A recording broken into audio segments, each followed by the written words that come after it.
kata ụfọdụ ana m ajụ ma ihe o mere eme mmadụ ọ ga-ebelivukwa ihe a like mmadụ ọ ga-ebelivukwa ya ka anyị ga-ele nke a tugeda ọ na-adọ mma anọkata ka ị ga-eke onye ọnụ ike gwụrụ. Hello, Adibem. Good afternoon. Thanks for giving me this your number because I need no advice. My life is in luck or was on a post. Gangasina, nozi, a woman, and like I was telling you that the story, life history. What she were not he was my boyfriend that time. When he had no form of na-agakwa n'akwụkwọ anyị nchebi na full steeti n'Enugu n'ọnwụ n'ebe anyị n'Enugu o mega masters program ya na medical lab mụ na onwe m megakwa na OND m so mụ na ya na-akpa I trusted and I kind of liked him that time but ọ bịazi bịa were aghụghọ wee jigidecha m n'ọwel aghụghọ mmiri bụ na mgbe mụ na ya na-abụ na-akpa mgbe ọbụla m bịara ụlọ ya ọ ga-ehi m ohi kwanụ daza imekwanụ sekwanụ ibonge ya ewere mkpụrụ ọgwụ ntakịrị ọgwụ nye m na convince m na onweghị nga adị ime because I was scared amakwanụ m my circle ndekwa nche gị kwesị ihe ime gị ugbu a m ga-adịkwa ime ọ na-ala ike ikpuchi wee na-eme datin ọ sị m na nwee na kemgbe ọ na-eme m ya na onwe n'ime ndị na ọ ma my circle na o megodikwana ya ugbu a na nke ọgwụ o nyere m na nga adị ime so it happens na o nwere one day ọ bịara medite were mkpụrụ ọgwụ dị iche na awụ nke ahụ ọ na-enyebu m before nye m njọ ya ọgwụ gịnị bụ ihe ọ sị m na ọkwa the same ọgwụ ahụ but na ọhụụ the particular one ọ na-enyebu m before na nke ahụkwa substitute ya I trusted him werekwa dị ọgwụ ṅụọ ama m nọ multivitamin nke o nyere m ozi njọ ya ọgwụ gịnị bụ ihe ọ sị m na ọkwa the same ọgwụ ahụ but na ọhụụ the particular one ọ na-enyebu m before na nke ahụkwa substitute ya I trusted him werekwa dị ọgwụ ṅụọ ama m nọ multivitamin nke o nyere m ozi 3 weeks later m kwesịrị ịhụ nsọ m ahụ m nsọ m nyanwa chọrọ m bịa na ya ada anyị sị m ada na m ahụgo nsọ m and we are kind of having problem for that day so ya bịa mmega IT mgbe ahụ na m ahụla nsọ m nsị anyị na m kwesịrị ihe ya that day but ọ pụta mebi ọ ga-apụta n'abalị ọ sị m na ọ gaghị apụta na plan ya wọkọ na nsị ya gịnị ọ sị m come to my house let me explain mgbe chọrọ ya gala ụlọ ya ọ sị m na onwe nsọ m ga-ahụ ọzọ na m ga-achike na ndị ime na m ga-ahụ na ndị ime na plan ya wọkụrụ na ọgwụ ahụ o nyere m that day na multivite ka o nyere m na ọnwụ ọgwụ prevention o nyere m ha mgbe si ya gịnị iwe egwurukwa n'ụdịka ihe a mee ka otu ihe imere na kemgbe mụ na ya na-abụ na-eme na m adịtụnụbụ ime anọ chọrọ ịnụ m onye a na-ekwukwa na ọ chọrọ ịnụ m enwekwanụ aka ọrụ o ji that time ọ ka na-agụkwa n'akwụkwọ na mama ya si ya kpọta nwaanyị ọ gara na ọ ga-anyere ya jishi wee mee mụ na ya na-abụ nụwazi mmechazi that IT ya kpọnatazie m Aba mụ na ya birizie ya ma mechala program ya that time program ahụ agwụla agwụ that postgraduate program ahụ mega agwụla agwụ that time ya ma kpọnatazie mụ na ya na-abụrụtezie na Aba birizie na their family house parents ya jikwa ego so ha nwere ụlọ elu 3 day ka ebe o buru ibu so anyị ebiri na one of the flats a room in one of their flats so from there mụnwa bidokwa akwụkwọ gụbazie HND mụ na Abia Poly ya na onwe ya chọta ọrụ anyị mụnwale ụmụ na-amụli ya ụmụ nwaanyị mana anyị na-amụ mgbe ahụ every 2 years o ọ ma his way manage my system na-amụ nwa ahụ every 2 years tụrụ ime mụọla ya nwaanyị ọgụ na mgba wee bido ele ihe nji na-amụrụ ụmụ nwaanyị na achọ ka nwanne ya nwoke were chaa property ha na mmanụ tọọ na-amụ nwoke na-aga ekenye na property nna ya na mba osu na ihe mere nji na-amụrụ ụmụ nwaanyị bụ na mba osu mụnwa nwe onye Enugu gị nwa nwe onye Imo steeti na-atụ Enugu ụmụ bụ saịdị Uti Eziagụ anyị a na-eme osu nwe ihe dị ụtọ ahụ na be anyị even mgbe m chọrọ ịnụ ya ọ dị ndị be anyị bụ ihe si na ndị Imo steeti na-emekwa osu ka anyị jekwa ha nwa ndị be anyị je jụọ ese ka mama ha nwa ọ bụ osu nwa mama ajụ ese si na ha awụghị data osu ka ịzụta ochi tụgharịa sị na m nwa osu na ihe mere nji na-amụrụ ụmụ nwaanyị instansị o nyere m bụ na o nwere ọnkụlụ ya nọrọ nwaanyị na nwaanyị ahụ ọ nụrụ na ya na-amụrụ ya 6 girls at a stretch because na ọgwụ osu ka o ji na-ama ụmụ nwaanyị na mgbe a bịa chọpụtazie na the woman bụ osu a wee chekizie ya the ọnkụlụ wee gaa nụọ nwaanyị ọzọ wee mụtazie ụmụ nwoke na second wife ya so na o ji wee na-ekwu na nwa osu na nke ịbụọ na nwụwụ na nnọ n'otu mmụọ mmiri na di mmiri m ekweghị ya tụwa m ime nwa nwoke na ọ na-awọtụwa m ime nwa nwoke nga ha ụbọchị ka ọ na-ati m ụbọchị ka ọ na-atụpụrụ m ngwongwo na-esi most at times ana m ehi na step ihe ndị a na-eme abụrụkwana m onye dị lazy. I am good looking. Ịwachịkwa my picture you will see I'm still good looking and hard working. So ana m arụ ọrụ ebe a na-akpatakwa ego and ego m na-akpata m ewebatakwa ya n'ụlọ. Do you understand? So ọ bụrụkwa na m na-ezunahịa ego ma another problem na-esere mụ na ya na-abụ na nwaanyị ọbụla virtuous woman na-akwa ya salary ewere ya nye di ya gọm n'aka nwasị mba na agwa m salary nwepụta nke m ga-ewepụta ndosa nke m ga-edosa anyị ekwurụkwa detin n'esi ụbọchị nwoke a na-akụ m ihe ọ na-akụ m bullshit ọ kụchacha m so o nwere otu mbọsị ọ kụziri m nke ọ kụrụ m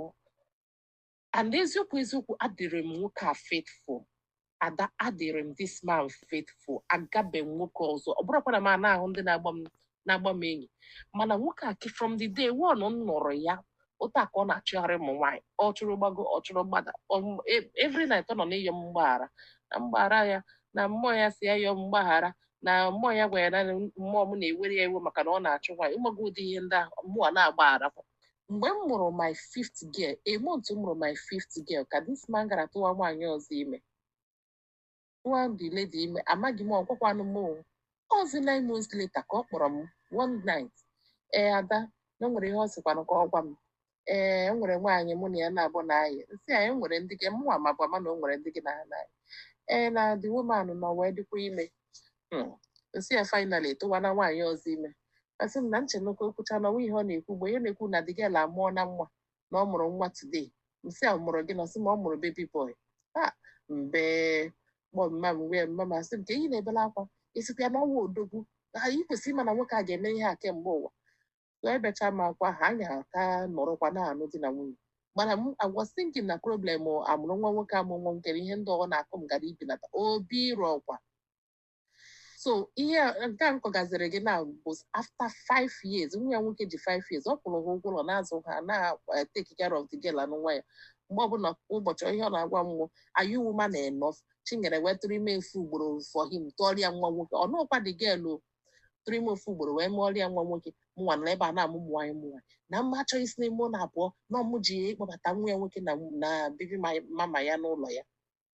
were that particular day ama m ihe asịrị m na this man di m wee kụchaa m dọshịa m akwa nyi brezi na pantị eyi gị m wee kwapụgawa m n'echi anyị bi na second floor n'ime 3D ka ha kwapụwa m n'ezi the next compound wụ school ụmụ ya morning time ụmụ school the next compound mega assembly so ọ kpọpụla m na varanda anyị ga-esi na varanda ahụ wee pụọ na step so ọ dọgazi m ka ọ dọpụwa m na step so m na-etizi ndị skuul ahụ mgbapụta ụmụ akwụkwọ niile na-edi ịmago ụdị ya na ha hụrụ nwaanyị gba ọtọ di ya na-akụ ihe ndị tichas rọsh wachịgbanwe ụmụazị enter the class so ndị nke kaziri obi na-abazi the man n'inobazi nwoke akwa nwunye gị ka ị na-agba ọtọ nwa ifela ọ na-emekwa gị so mgbe ọ hụzi na ndị mmadụ tigaziri ya mgbe ya hapụ m mgbabazie n'ime ụlọ bee wee tiere ya aka na that day si akwa ịhụ my faithfulness to you adrozi guaranteed in fact for this thing ị mere ụwa hụ ọtọ m na faithfulness ịmago mbe so mana o nwere one of my clients mụ na ya dị na mma this man na-enyewe m advice in fact he is just one of my big clients na my business m na-eme mbụtara na business ọ ya patronizere m so mkpọ the man kọsara ya the man sị m gịnị na ndị m mere gịnị na m ka ebe m nọ ngwa sị m sị ya na nka nọ ya dị n'ebe ọsị mpụtazi mụ na ya na-abịzirosi ngazi anyị aga ofu họteelụ ịmagokwa nkọsara ya ihe ọ mere m ọ na-agụgozi m n'obi ahụ nnọọ mụ atọ epụzieri onwe m nnọọ ọsị uche the man nọkwuru ebe m nọ na mbụ mana ọ na mụ nwa onye na-ebi udo ndụ ahụ so I now had to give him that day and enweghị m any atom of regret na what I did you understand so I gave him myself to the man anyị emecha the thing nnọọ ya akụgụcha m obisi m diwe ịmago n'ọkwa n'ije ụwa the man is a married man too so m lakwa that day mgbe m na-erutekwa n'abalị di m ọgwụ ya na ya kọọ nkwa m ihe n'abalị ahụ again mụnwa nọ ebe a na-amụ ụmụ nwaanyị ụmụ nwaanyị na mma achọghị isi n'ime ụlọ abụọ na ọmụ ji ịkpọbata nwa ya nwoke na bibi mama ya n'ụlọ ya so o ji wee kụzie m ihe ahụ that day wee gbaa m ọta ahụ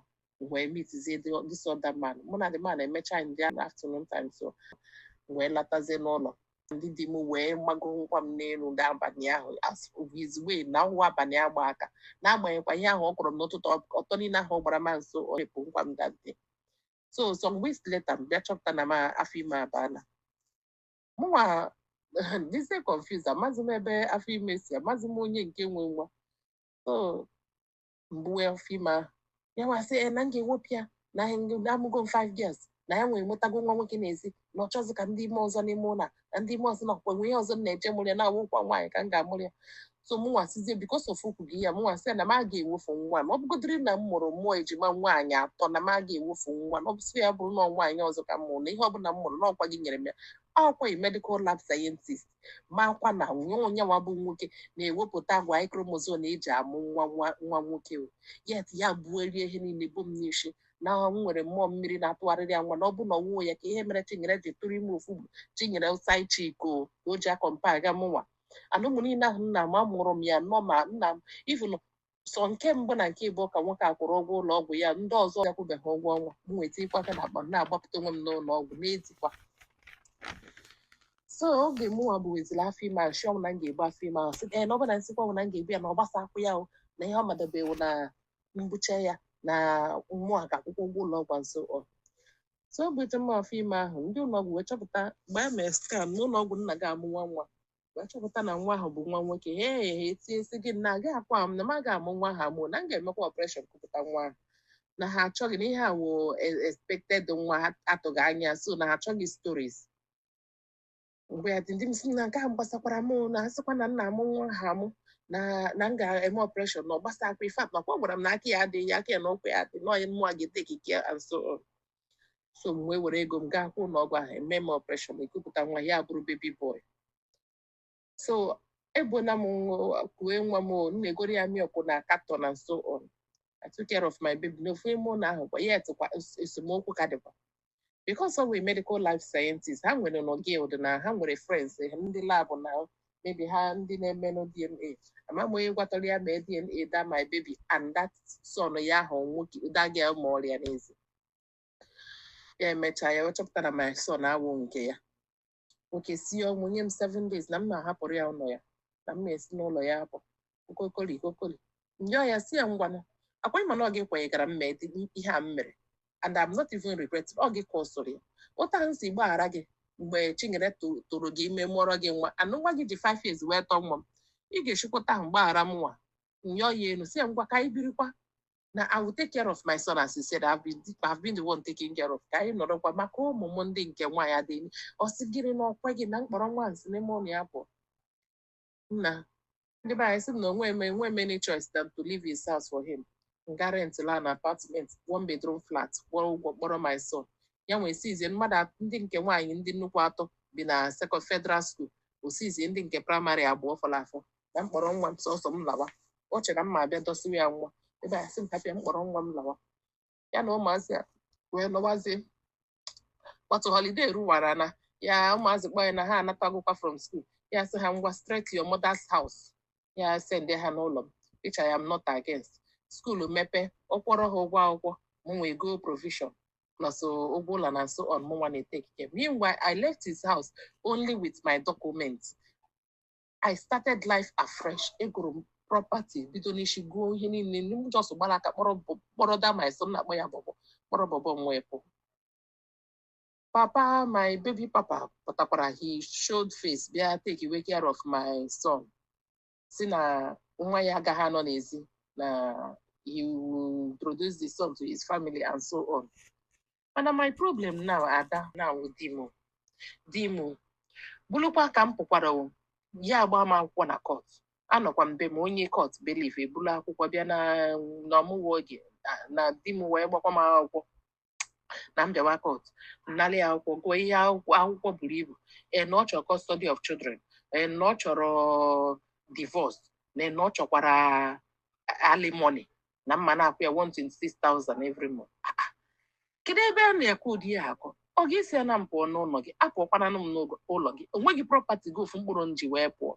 And property nwa na-ekwu ihe niile nọ n'ụlọ ahụ bụ mụ gụrụ, because this man will never buy television unless man tile ego m, because m na-arụta ezigbo ego that time. Ọhụrụ ana na ihe dị m mkpa borehole e gwuru na compound ahụ, mụnwa na-echu mmiri, nsị na ike ichu mmiri agwụgokwanụ m, ka o weta n'ego ka anyị gwuo bọọ, sị na ọ dị m mkpa na m weta ego, ọ ego m ka eji gwuo bọọ. So but I left those things. So nweghị ihe ya nji ka ekwenụ nke ọ na-asịzi na ụmụ ya na-akwụ ya alimony na ọ chọrọ custody of children. Ọkwa ndị be anyị sị na mma eje nchọọ lọya nke m, achọkwa m lọya nke m, lọya gwara m ihe m ga-akwụ ya, akwụkwara m lọya half of ihe asị m kwuo. Every month anyị na-aga court, anyị ruo court, lọya ya edere lọya nke m akwụkwọ, lọya nke m arespond ajọ m na lọya fed kwuru ka ihe m na-ekwu ya nwa agwa m ihe anyị ga-ekwu, anyị ede akwụkwọ efọwadkwara lọya fed, erokwa na court I say this case has been adjourned. Onwetube all those time akpọnugo m sị m talk gịnị na-esere unu na marriage a. So aga m that thing 1 year, onwe ihe m hụrụ a na-akpata every month a na-eme ya adjourn. Enwere ike in the next 2 months next thing ị ga-anụ court nọzikwa on leave. Ma ndị lawyer na-agawa leave, ụmụ leave a na-eteki 2 or 3 months before ịmagodi ya nwa decide say na ma ya agazi that court. O bido mkpali again, anọkwa m be m last week, lawyer eburukwa akwụkwọ eze bịakwa na asọmọnụ kwa m na court ka m bido mkpanishi gawa this case. Nna Ada Igbo ike gwụrụ m, amaghị m ebe m kwụ akwụ. Ihe m find it out and ihe my lawyer and every other person find it out, this man don't want me because ọ hụla na papa Bobom dị interested to come and kuchiela m. He don't want to let me go. He don't want me again, and he don't want to let me go. He just want to use that court to be disrupting my life. Amarakwan mu George m ga-agakwu ka asị ya ka fast forward all this case ka ekpekwana ya. Agakwala m n'ọfịs ya, ruo n'ọfịs ya gbusiri ya ekpe sị ya ngwa di m biko ị chọrọzi this marriage, mụ na onwe m achọzi this marriage, ihe niile agasago ibu ụzọ mee mụnwa megwọrọ ọkwa ego otiti mana nziri nke gị